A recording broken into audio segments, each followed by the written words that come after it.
Namaskar. Hello and welcome to 𝗖𝗄𝗏 channel. I'm your host Sree Iyer. Joining me today is Maj Gen Rajiv Narayanan. He was traveling yesterday, but he made time so that he could join us today to talk about this new evolving rearrangement in Europe.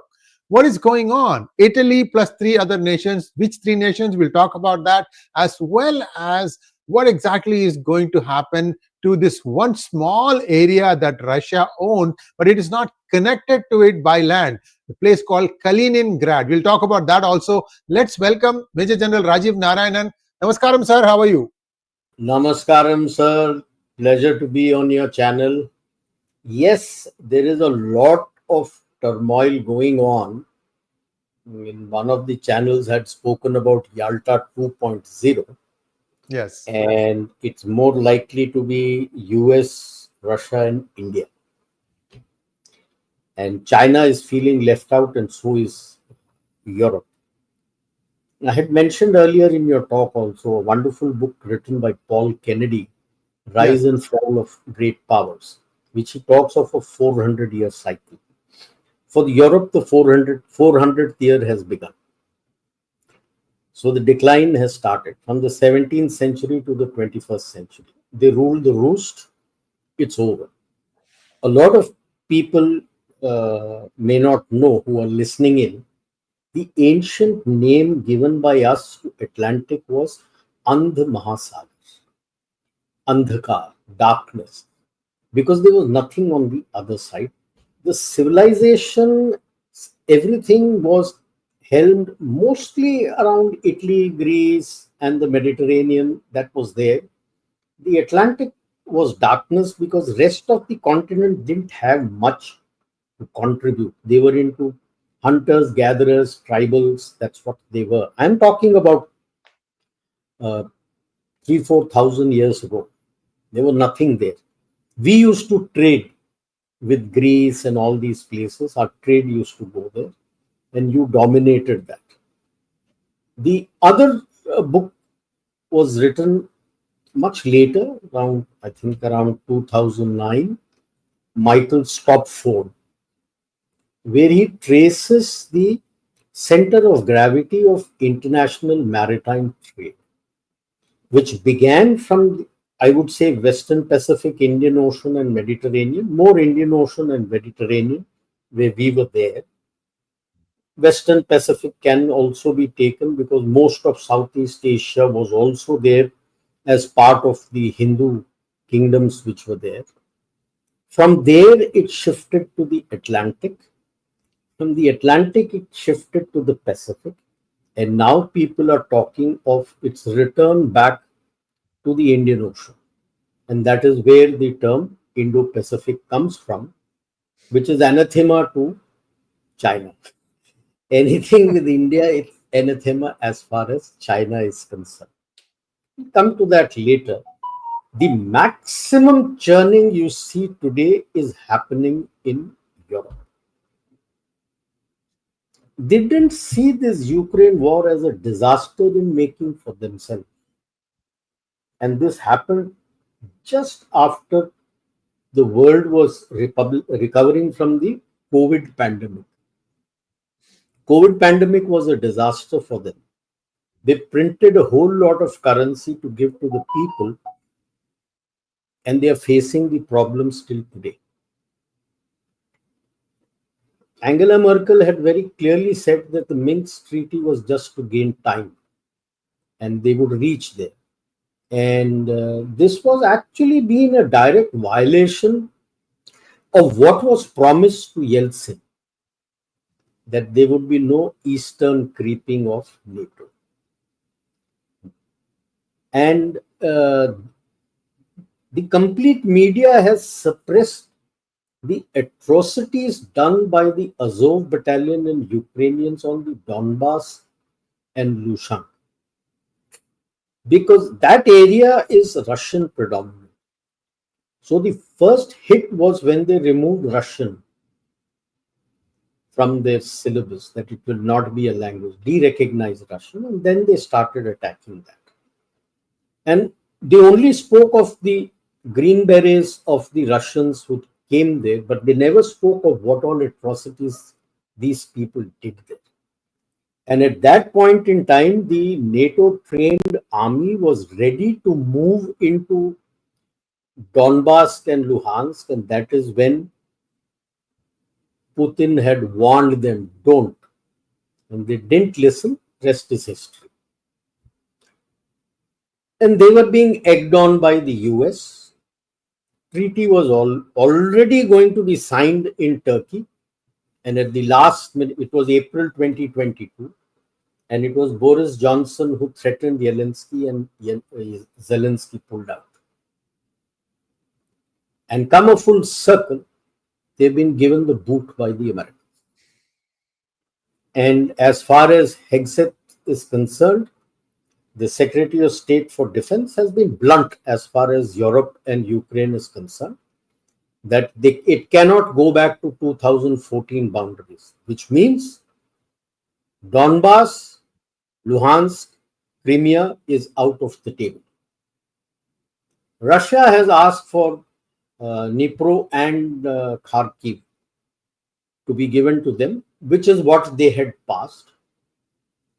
I don't think they'll get that, because if they take it, then the capital will have to be moved out from Kiev. It's a sad commentary. Russian history starts from Kiev, Kievan Rus. That's where the Russians started from. And today, that same country has become anti-Russian. They have also been told they are welcome to join EU, no NATO. But if Putin thought that he would have his way, the fact that the back channel meetings are with Yulia, Tymoshenko, and Poroshenko, Petro, Poroshenko, right. It tells you why. When Yanukovych had won first time, they had done the Orange Revolution. 2014, Maidan, yeah. No, Maidan is separate. This is it's after that. Okay. After that. Yeah. This is initially. Then a recount was done, and Yushchenko had won. Then thereafter in 2014, 2010 he lost to 2014 he lost to Yanukovych. Right. All three, Poroshenko, Yulia Tymoshenko, and Yushchenko, are pro-EU and pro-NATO. Yanukovych faced the Maidan movement, and he had to leave in 2014 because he refused to sign the EU deal. Okay, so he was overthrown. Both Maidan movement and Orange Revolution, please read 198 Ways to Overthrow an Elected Government. Though he terms it non-violent, when you talk of mobocracy and riots, it is not non-violent. This is written by Gene Sharp, late Gene Sharp. He died in 2018. He wrote it as far back as 1974. In 1983, it was funded by the Americans, and he created the institution called Albert Einstein Institution in Boston, which has nothing to do with Albert Einstein Institution. If you go to its website, aeinstein.org, very clearly, proudly claims they teach 198 ways in which they talk of colors, color revolution, getting the people into Maidan. His basic concept was that for a government to be able to run a country, the people should obey its instructions. If people don't obey its instructions, the government can be overthrown. Simple. And that is where the complete 198 methods he tells what all to be done, in which color revolution, Maidan, and all this come, and which will link you to what happened to the Arab Spring. But the problem in this is that you might like to do a particular thing, but will it succeed for a nation? Can you survive? And it clearly says that the Orange Revolution and the Maidan have been actually a failure for Ukraine. By bringing in a comedian, just see what happened to them. While Victoria Nuland and her gang may not be worried about it, but who's going to be worried about the people? Just see various things. Under the Democrats, more than 50% of the agricultural land is already been taken over by the American agro MNCs, Carlyle, DuPont, Monsanto. They've already taken over that land. West of Western Ukraine was the breadbasket. It was agrarian. Eastern is where bulk of the industry lies, which is destroyed by the Russian bombings. Next, it has minerals, rare earth elements. And America under Trump is very keen for that, which for some reason the Europeans don't understand. It is so that they can cut their dependencies on China. China today controls 95% of the rare earth elements, which is necessary for the emerging technologies and evolving technologies, high tech that is coming in. Russia has, and most of the regions that they have occupied, the Donbass and Luhansk, has the bulk of the rare earth minerals as far as Ukraine is concerned.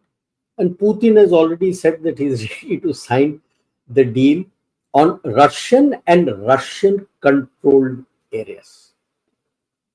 So where does that leave Europe? They suddenly find that they are nowhere.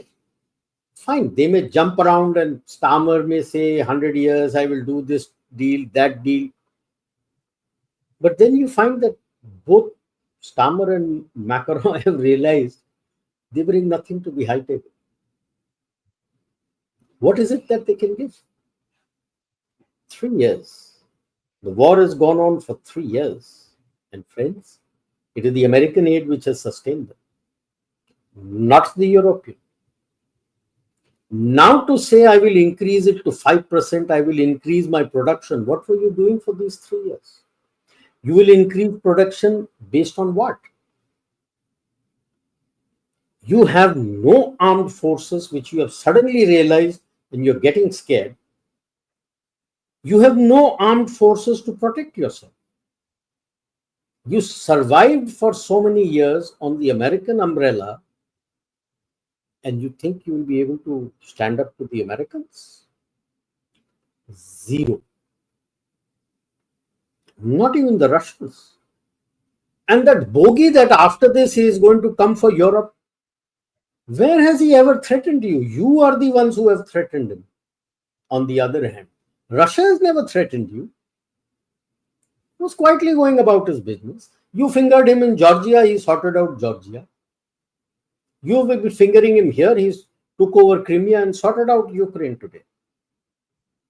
What happens to Ukraine? In what shape and size? Because, by the way, Poland and Lithuania are also looking at Ukraine, because at some point in history, that western portion used to be part of the Polish-Lithuanian Empire. That is why Western Ukraine is with Western Roman Christianity. Eastern Ukraine is Eastern Orthodox, because they have always been under the umbrella of Russia. Now, if a champion there cannot understand this, then I would just say, pardon my language, is farting against a thunderstorm. How will you survive? You don't even realize that the NATO cannot survive without the US. Except for a few nuclear weapons that the British have and the French have. Where is the nuclear weapons? You're facing 5,500 nuclear warheads of the Russians. What are you talking? That is why you suddenly find he wrote a letter to Trump. where Trump has clearly told Zelensky, champion, you want a deal, you will publicly apologize. It was played up.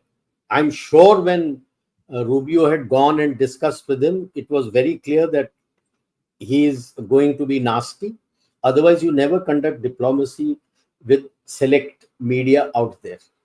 Diplomacy is done behind closed doors.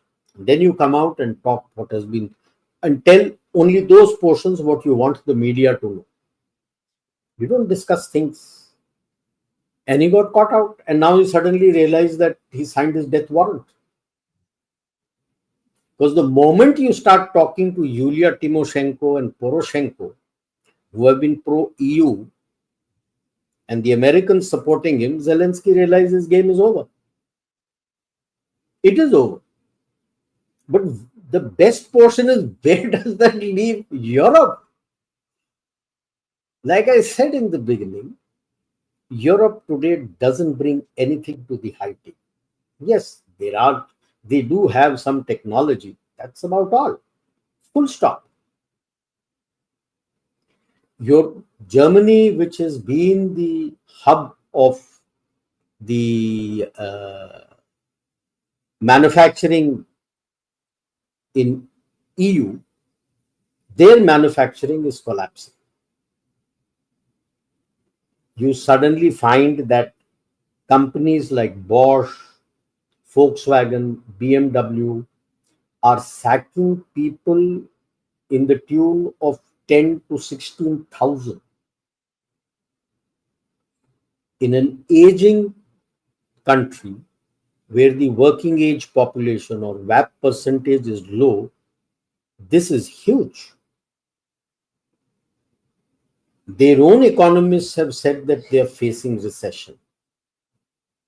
France, UK, Denmark, Netherlands, they're all facing headwinds to their economy, and they don't know how to get out of it. So you suddenly find Italy, Hungary, and these other Central Asian countries, they're not on the same page as far as EU is concerned. When France and Germany and UK said that they're going to place their boots there, Meloni was very clear, you can do it yourself. We are not putting the boots out there. So whatever agreement finally comes about, I'm looking at, and by the end of this year, beginning next year, something is going to happen. The US is very clear. They will have an international peacekeeping force of Europeans and non-Europeans placed there. So it will be very interesting to see which countries is the US amenable to for placing the boots on ground. Those who are already biased in this war, would he like them? Who amongst the Europeans would he like to have their boots there? And who among the non-Europeans would he like them?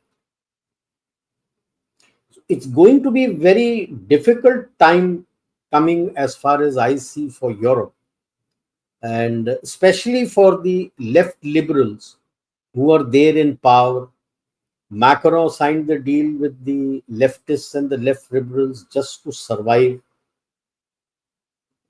Less said the better about UK. They really don't know what to do. First time ever in the history of a proud Protestant Christian nation, the king has iftar, and in their parliament, a Muslim cleric reads out the prayers before iftar. Unheard of in a Christian country. So UK has to decide where it is going, which way it is going. Because when people were protesting outside the parliament against that iftar, that this is not what is done in a Christian country, and flying the Union Jack, they were arrested by the police. Where is Germany headed to? They themselves don't know. Because the AfD may have been less this time around. How long will the CDU and the SDP try to control Germany with a left liberal approach. Where? How? So Ukraine is a test bed case. If they think that they will be able to do something in Kaliningrad, then they're asking for trouble. Big trouble. If they even touch Kaliningrad, that's why they have never even dared to touch Kaliningrad. They can't. That used to be part of Germany, which was captured by the Soviets, and they have taken control of that area. This is in Second World War? Yes. Second World War. Because Poland was attacked from two directions, from Kaliningrad and this place, that area, and from the front, from two sides. And that has been taken over, and that has been kept with the Soviets, and thereafter it was merged with the Russian Federation, and that is part of Russia. I don't think NATO will even dare touch that. The US will pull out of NATO if anyone from EU even dares to touch that. They don't. They just won't be able to. That will continue. So you notice the fissures started already coming in within NATO, within EU. Because there are some countries who are not on the same page at which France, Germany, and UK are going down. And UK is not part of EU in any case. UK is out. We are same but different. Yeah, so UK is out. And like I keep saying today, both UK and France have no business to be in the UN Security Council as permanent members. They may have been there at that point in time because they fought the Second World War. But today they don't bring anything to the high table. Zero. Their contribution is zero. For creating problems, yes, that's what they are doing today. Otherwise, nothing. While Keith Starmer may keep saying that I have signed an agreement and I will support, Macron also said support. But they are the two people who told him that we would like to sit. Now they want to sit with Trump on the high table when the deal with Ukraine is signed. Why would Trump call them? Trump is not going to call them. He's not even interested in them. You come to the table if you have something to offer. You have nothing to offer. So you don't come to the table. So the issue about Ukraine, in what shape and size would it be left? And I'm looking at a West Ukraine where Yanukovych, Yushchenko, Tymoshenko, Poroshenko can rule the roost. The East is likely to remain as a buffer zone, and which is where the peacekeeping troops are going to be there. Like I said, he said EU and European and he never said EU. He said European and non-European troops. So who in non-European? I think we have a big chance of contributing there. At some point in time, our deployment in the Lebanon-Israel border will pull out. So that can get redeployed there. Who other non-European countries? And who from Europe? I doubt if Trump will be comfortable with either UK, France, or German boots there. He would not want that. So I look at it this way, that is going to be the buffer zone, and what is rest of EU is not going to be part of NATO. That has already been said bluntly, because after all, NATO is controlled. Who comes in and doesn't come in is, while the Europeans may say whatever, it is the Americans who call the shots there, yes or no. And I'm only looking at 4 years down the line. Will the EU and NATO survive? Because if US pulls out of NATO, there is no NATO. And EU has nothing to do.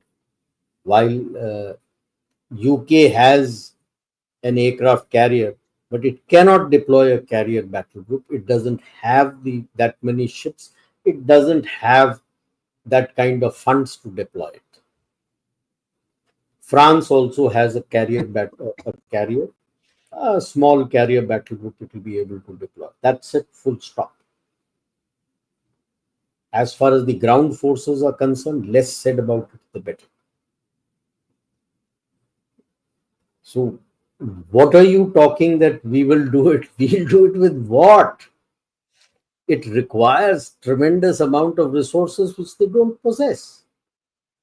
Ever since the Soviet Union broke up in 91-92, you've been cutting out your armed forces completely.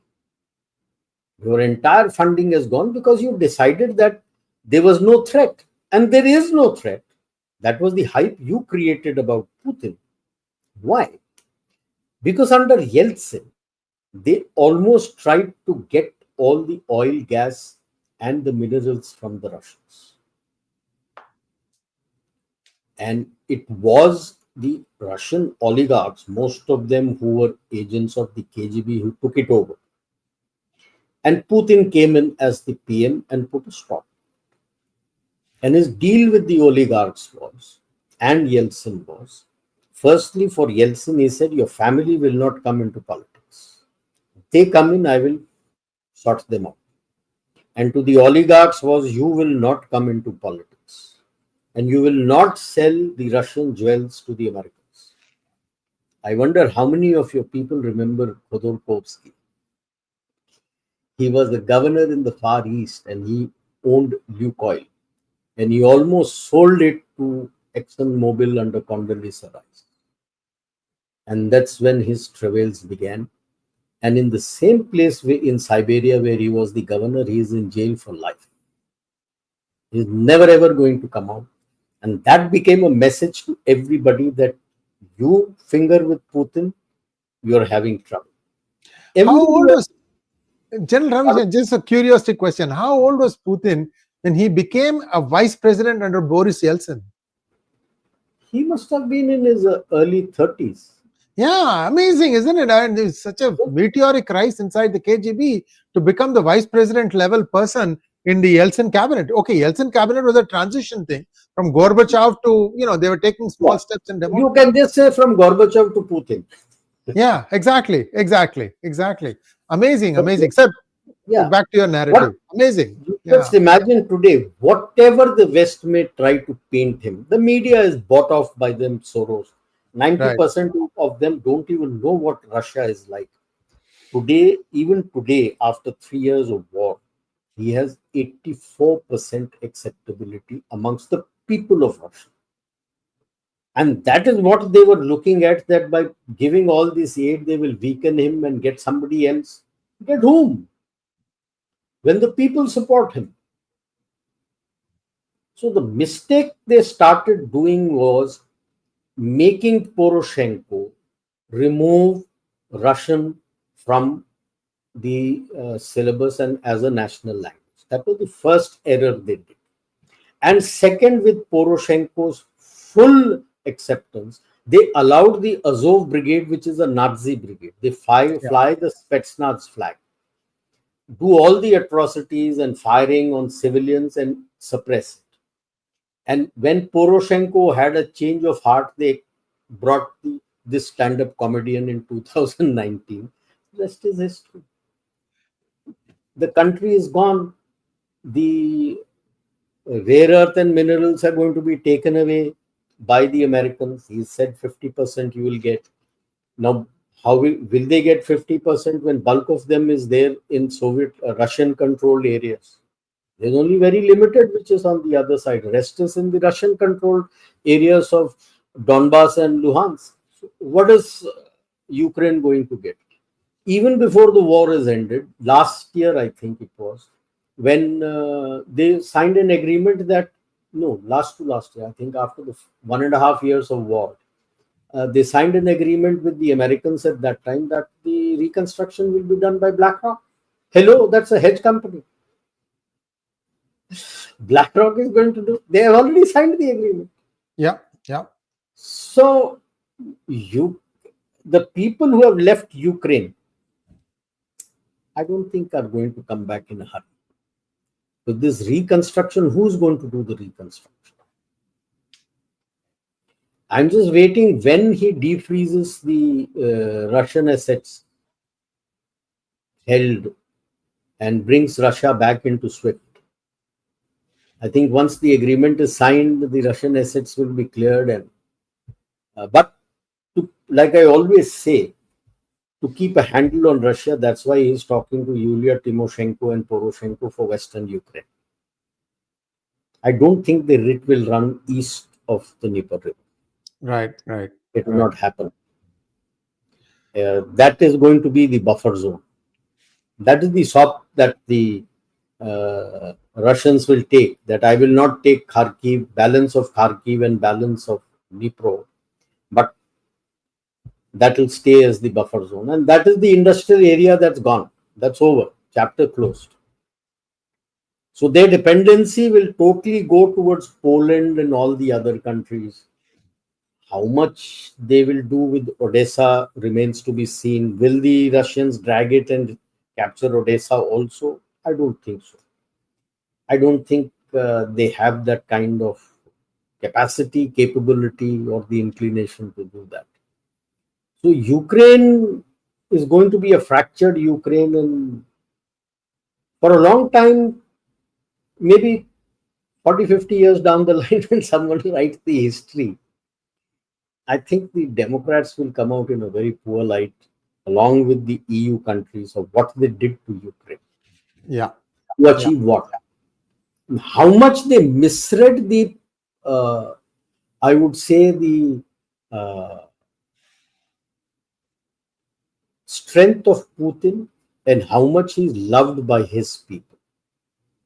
Because they have seen the period of Yeltsin, and they saw the initial period of this man there.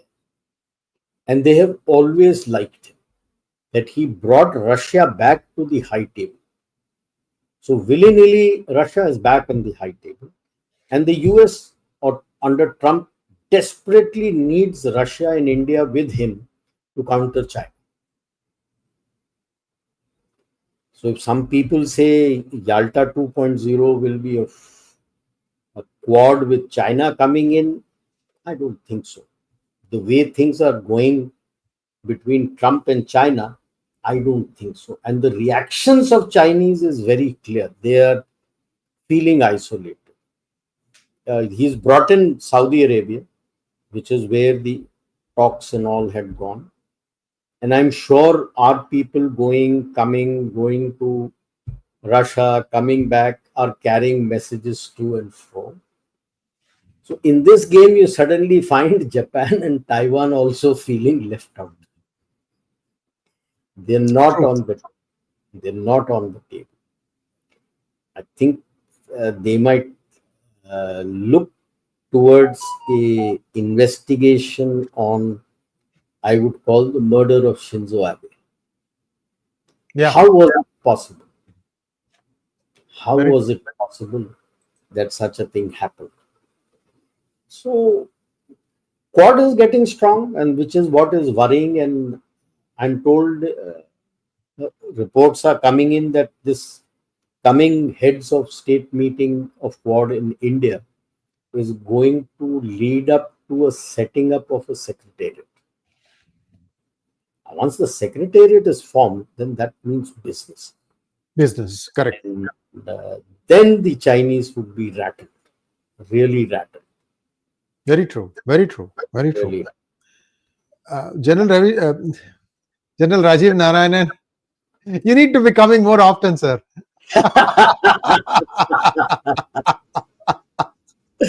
Actually, he is coming every week. Every week he's there on Thursdays at 8 p.m. Excuse me, 8 p.m. It alternates between Hindi and English. Today's English, next week Thursday. Time permitting, his travel permitting, 8 p.m. next Thursday in Hindi.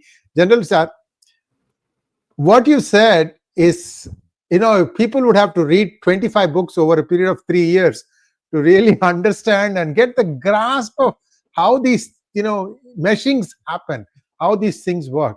Viewers, from that point of view, this stock was worth its weight in gold. And thank you so much, General Rajiv Narayanan. The number of questions we have is just a lot. We are going to try and see how many we can finish. Viewers, please, we will do our best to answer all your questions, as long as they are on topic. Go ahead. Magnet Ranga wants to know, nations within EU are split now. Could this lead to a disintegration of EU itself? Already in financial crisis, where will Europe find the resources to build its defenses if NATO too breaks? Ranga sir, this is what I have been telling and hinting at. EU is already splitting apart. Its future is over. The day Angela Merkel forced them to take in refugees, the EU was over. And yes, if America is not there, there is no NATO. And Europe has nothing. See, when you shut shop for 30 years, it means people with muscle memory of making things in the defense industry have gone. Now you got to restart. How do you restart? Where do you restart? So through the First World War, then through the Second World War, until 1990, you had the muscle memory, and you put those people off to pasture. You don't just whistle up people and say, hey, presto, this is my army. They'll get butchered. How are you going to train them? Where are your bases within your country? Where are your training areas within your country? Who's going to train them in the first place? Technology is a force multiplier. It's not a force. People have to remember that. How do you apply that? Where do you apply that? And like you see in Ukraine, people may be saying, oh, ho, ho, firepower and all that. But what is the big lesson that has come out?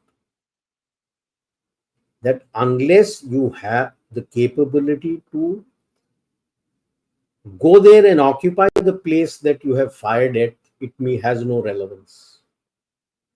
To do that, you need your armored vehicles fully protected from the multi-domain threat that is emerging. Do you have that?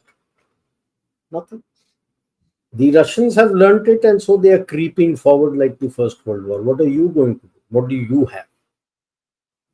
You were so scared in the Victory Day parade last year. The Russians showed all these tanks, destroyed tanks, as trophies. The Challengers, the Leopard, even the M1 Abrams. You're very right. They have no resources. And even if they had, they have no money. Right, right. That's the other problem.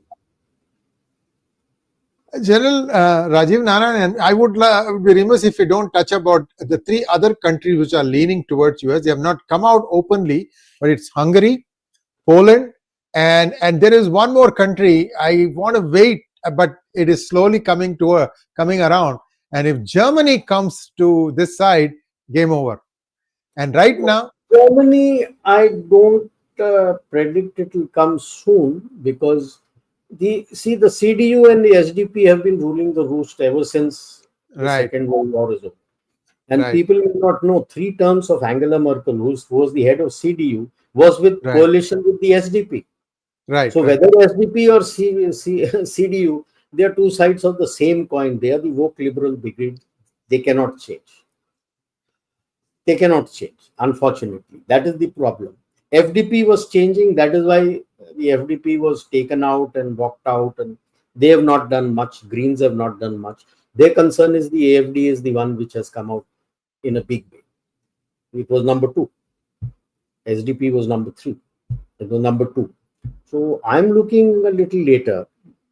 Will the fissures be created to break it apart? And then it will go.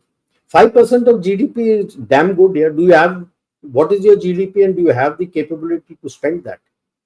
Spend it on what? How? Where are your boots? You don't have your army, your navy, your air force. You don't have. You want to make your aircraft carriers and big dreadnoughts that the Germans used to have in the Second World War again. How much time does it take to make your ships? it's all easy to say I'm putting in 5%. Doesn't happen overnight, pa. It takes time. It takes time. These big platforms take time. Where are your tanks? Where is your artillery? Where are your infantry? Where is the logistic support units? Where are your engineers? Where is your medical? You don't have anything. You got to start recreating them. So your initial years in the 5% of GDP is to create them concurrently as you make your platforms and give them. You can't just have a tank man with no tank. They both go together. That's the problem they face. These are all politicians who have lost touch with reality. They've lost touch with reality. See, I think that's why people say Trump brought in Elon Musk. He wasn't bringing in Elon Musk because Elon Musk helped him win by taking over X. But he looked at what Elon has accomplished, running 3 companies simultaneously, successfully, and a 4th one now coming up. I mean, this is superhuman. It's not easy to do this stuff. It's not easy, I'm telling you guys. It is only when you get yourself into that position, you understand the kind of compulsions you have. Yesterday, for example, SpaceX test vehicle blew up into multiple parts, but he hasn't stopped. He's going to launch the next one because you're learning through the failures. Also, so I don't know if you heard the conversation of Elon Musk with Joe Rogan. No, I haven't. Oh, he said a very interesting thing. He said, I like the failed missions more than the successful missions because I learned more from those. So I'd like to get the parts back to do the, post-mortem when things went wrong. Here, I would like to quote a similar thing which MS Dhoni said in one of the interviews when they were asking him about his victories and defeat. He says, yes, victory is nice. I like to celebrate, but I learn more from my mistakes when we lose. I learn more when we lose. The same is the case here. People tend to get worried if you fail. No, you tend to learn more. If you do a detailed analysis, you learn more from your mistakes and learn more from doing an analysis where others have failed also. Very true, very true, very true. Next one, please. Govinda Guru wants to know, if European countries contribute their 5% GDP to NATO and then US is ready to protect Europe, how do you see the future USA versus Russia, given that Russia is increasing its defense budget? It's fighting a war. So obviously it will increase its defense budget. Did it do so before the war? When you're fighting a desperate war, obviously the defense budget will increase. Like Govinda Guruji, I told earlier, no? The triangle thing which is coming up to counter China is US, Russia, India. Very clear. Russia is not comfortable with China. It finds it as a big threat to its Far East. It feels that it is trying to change its demography in that region. And if you go back to the Tsarist Russia and even Soviet Russia, most of Korea and Manchuria and all these used to be occupied by the Russians. Port Arthur, 1905, that was Tsarist Russia fighting the Japanese. Port Arthur is where today the Chinese Dalian port is. It begins with their Lung Shou something, that they have renamed it. The big port next to it, the Chinese port there in that peninsula, is Dalian. That's where the battle was fought between whom? Russians and the Japanese. So there is a lot of things which goes on here in these regions. And let me remind you, some years ago they had the Economic Forum of the Far East. Xi Jinping was not invited. Modi was invited. And you have a link between Vladivostok and China. Vladivostok and Chennai, not to China. Right. And in the recent RELAWS, that is the logistic agreement that has been signed between Indian Armed Forces, the Ministry of Defense and the Russian Ministry of Defense, you have been given the usage of all their bases, military and civil, on the Arctic Circle. Russia has 19 military bases and 5 civilian bases strung out all along the south of the North Pole. And that is there in the map. Why you understand why Trump is looking at Canada and Greenland, because that occupies the northern area of, it goes north of the North Pole. If you look at the North Pole, south is all Russia, north is US has just a tiny bit Alaska, then is that Newfoundland area, whole of Canada, and then there is Greenland. So he's not just talking of Canada and Greenland out in the blue, okay? There's a lot of thought involved, whoever is briefing it. So don't worry, US and Russia is there, and Europe is going back into its dark ages unless it looks at its own priorities. They lost focus. Partha wants to know, if Ukraine is to be split for Russia and BlackRock, where does it leave EU on basic food security? Will EU farmland be... Yeah. See, will it be included in IMEC? I really don't know. Because at the moment, it's going to be a big fight between Greece, France, and Italy as to where the IMEC will land across the Mediterranean. Greece is on a pig's back because they are ready to offer the Piraeus port, which is one of the biggest deep sea ports in that region.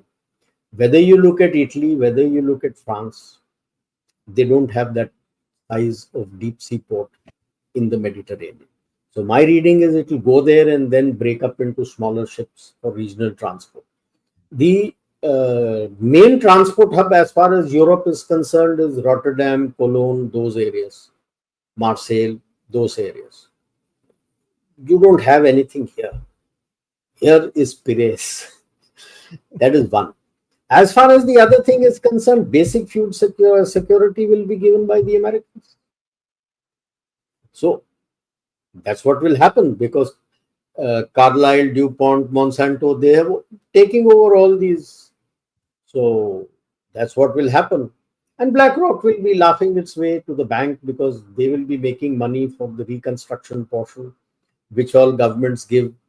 I really don't know how the reconstruction is going to take place. US doesn't have money. The Europeans don't have money. Chinese have some money. They don't have that kind of money. The money could come from Saudi Arabia. And that, my friend, is what I think, Partha, why that discussion of the secretaries of defense of both and the foreign secretaries, both sides, that is Secretary of State and Lavrov, took place in Saudi Arabia. Who will fund? Money is here. Money is here. Saudi Arabia, UAE, Kuwait, these are the people who will give that money there. US and others don't have that kind of money. That is where the importance of IMEC. Because unless you start doing the IMEC, why will he join the bandwagon to do the construction there? And that is where Gaza also comes in important. And this last warning, let's see what happens. Because the Ben Gurion Canal is going through Gaza from the Gulf of Aqaba, that is islet.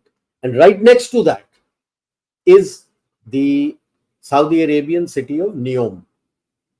And the moment this canal happens, Neom becomes a commercial hub. That's it. That is what is IMEC all about. Viewers, I love watching, historical fiction / fact that Netflix puts out. Many episodes, many mini-series. The latest one that I really liked was The Empress. Empress takes place in the middle of the 19th century in this huge empire called Austro-Hungarian Empire. And you see how even that huge empire, the king is forced to ask the richest banker, please fund this for me. I mean, the bigger you become, the more money requirements are. It's not easy. Just incredible. Rothschild have been the funders for all the European empires. It's a very interesting series. And Now the I think Empress third is of Catherine the Great. yes, yes. Excuse me. Oh, test Yes, user. No. Don't get under the impression that his demise as a hegemon. No way. No way. Can the others ask US to buzz off? Do right. they have it in them? I don't think so. And the tariff threat is not just a threat. He will impose those tariffs. True. Like the Commerce Secretary has openly said with India is not specific to anything. They want to come and do a treaty on tariffs, which will happen. Yeah. It will happen. As long as our products get a market there, their products will also get a market here. General Rajiv, you are spot on in terms of some of the people working in the Trump team. Navarro, Lighthizer. These are all brilliant guys. They don't come out to the open, but the way they think, the articles they put out, if you read them, you can see the depth of understanding of something that they write about. Especially Navarro about 2020 election, for which he had to go to jail because he refused to testify in front of January 6th committee. And he is now a very important cog in the Trump administration. Read some of those reports. It's just mind-boggling. See, the threat to China is very visible and everybody will follow. They brought China into the WTO so that they could shed off all their low and medium tech factories into China. But China doesn't follow any regulations of WTO. And it is with this he's going to squeeze them. And yes, certain amount of blowback, I don't deny, will be there because there will be counter tariffs. But the whole issue is who suffers more. Like I keep quoting our L. Rangarajan's book written way back in 85 or 87, Conflict Negotiation. And he spoke about negative and positive covariance of revolts. And he was talking at that time of globalization. Globalization had not taken Had not started then, yeah. Yeah. So negative and positive covariance of revolts means it is like a calculus. Like I'm doing a deal with Mr. Sree Iyer. He is in a stronger position. I'm in a weaker position. Obviously, he will win more. I will win less. As long as the variance is not that much, it's a win-win for both of us. If the variance starts increasing, that's where the problem starts taking place. Today, the variance, as far as the US perception is concerned, amongst a lot of countries, is enormous, especially China. And hence, these tariffs which are coming in. Now, if China says that I'm going to increase the tariffs with the what the Americans are bringing in, there are a lot of agricultural things that the Chinese buy from the Americans. Just imagine what will happen to the food bill. Right. Soya beans to start with. Yeah. Soya beans to start with. So it's not so easy, you know. I'm no economist, but at least basic fundamentals I understand about economics. If my dependency on you is critical for my people, can I increase the tariff for importing from you? I don't think so. It's not so easy. It's not so cut and dry, hard nose. Now that is why you see for the others he shouts. For India he keeps saying. But can he antagonize you? No. He wants to come, sit, do a deal with you because he is looking at a US, Russia, India triangle for stabilizing the new global order that is still emerging. Let us be very clear, it's still nebulous, it is still emerging. What are the areas of influence going to be? For us, he has given you the Indian Ocean. That he has already indicated when the talk was there on Bangladesh, that you will sort out this area. So Indian Ocean is your area. How much is he going to give Russia? Will he give the Eastern Europe, Caucasus, Central Asia? Will he give to the Russians? How much area will he cede for influence? Rest, of course, is his. Rest is his. So across the Atlantic and across the Pacific, it is going to be his. It is only the landed area that he's going to tell you, and Indian Ocean. Indian Ocean for him connects the Pacific with the Atlantic, and that he trusts you. That's why we have done all the agreements, LIMOA, everything you have done with him. So he trusts you. So he's going to give this to you. Atlantic Pacific is his. How much of the continental area will he leave for the Russians? And where does that leave Africa and Latin America? Now, these are things which will evolve. So it's still nebulous. Next one, please. Ramchandran wants to know, has Russia redeveloped battered cities like Mariupol and people started returning? Why will people come there? Fighting is still going on there. Battle is not over. Those are Mariupol and all those are still frontline, getting hit by drones and artillery. They're still getting hit, no? So some people will be staying there, but complete lot will not come in so easily. The battle is progressing. It's still going on. Next one, please. Mukesh Parekh wants to know, EU committee come to India. They want support from Bharat. Bheek Mangne Aaye The. They call it FTA. The latest is FTA. The new name for 𝗤𝗂𝗏𝗃𝗀𝗃 is FTA. That's what they have come. You do everything anti-India and then you expect that I will just hello, good fellow met and sign everything. It doesn't happen that way. So they've come, they've gone, and Ursula told the press conference that we'll have it by the year end. Well, Rishi Sunak said we'll have it by Diwali. How many Diwalis have gone with it? Next. Neha Jain wants to know, seems that these two parties, Europe and USA, will fight each other and the rest of the world, Bharat, Russia, China and Japan, will have more power in coming years. Is this a possibility? Firstly, let us look at China. It's a waning power. Yeah. It has culled itself, its own dream, even before it could live its dream, thanks to Xi Jinping.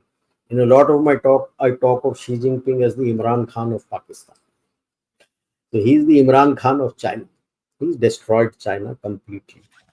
I'll be covering 2 sessions tomorrow, and it's over. When you read the 2 sessions, you know that they're doing more of the same thing. So they have no knowledge of what is going on. There's a lot of internal fighting. And by the way, the speech which is alluded to by that Xi Jinping gave it, this exactly verbatim the same speech he gave in 2023 to one forum, I'm forgetting, that has been cheapoed here as if it is his speech. So where is he? That becomes the $1 million question. Russia, Europe, you don't need to fight. What is there in Europe to fight for? You tell me. US comes out from there. What is left of your EU and Europe? They can't survive. They have nothing. Why do you think she came here with a begging bowl? To gain access to our market and other things. Access for what? I say you poach their big companies because they are in turmoil. They don't have the labor. They are putting out, you see, Germany alone, I know of Bosch, Volkswagen, BMW, and there would be many more companies, laying off people to the tune between 10 to 16,000. Yes, very true. Yeah. Very low working age population. That's a whammy. That's huge. That's huge. For us, we have huge numbers. That is nothing. For them, it is massive. It's an aging population. So why will USA fight with them? He'll just say, thank you, look after yourself. That's the end of the story. Yes, Bharat, Russia and India will be there.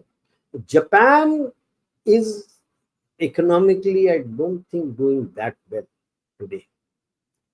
Stagnation, stagflation, it's a different kind of a challenge. Very true, very true. So it's not doing that well. So we'll be happy. India will do well. Russia will be happy. They're doing okay. USA will be happy that I'll be able to dominate, but USA has to get its macroeconomics in place. Yeah, very true, very true. Thank you, Amravati, today for your generous contribution. Bangalore Subramaniam Srinivasan wants to know, General Rajiv Narayanan, what happens to nuclear plants in Zaporizhzhia? Will Russia take control of it? They'll just seal it. or the international IAEA may give somebody to run it. Like I said, it is likely to be within the buffer zone somewhere. So it's Actually, struggling. Odessa also might go into the buffer zone, isn't it? Odessa also might be in the buffer zone. Could be. Yeah. Well, that brings us to a fascinating conversation. I think, well, we were listening to Major General Rajiv Narayanan. I was just giving ones and singles and twos, and I'm letting him hit the boundaries. So thank you so much, General Rajiv Narayanan, and we look forward to seeing you again in 6 days' time on Hindi next Thursday at 8 p.m. Namaskar. 8 p.m. Namaskar. Namaskar.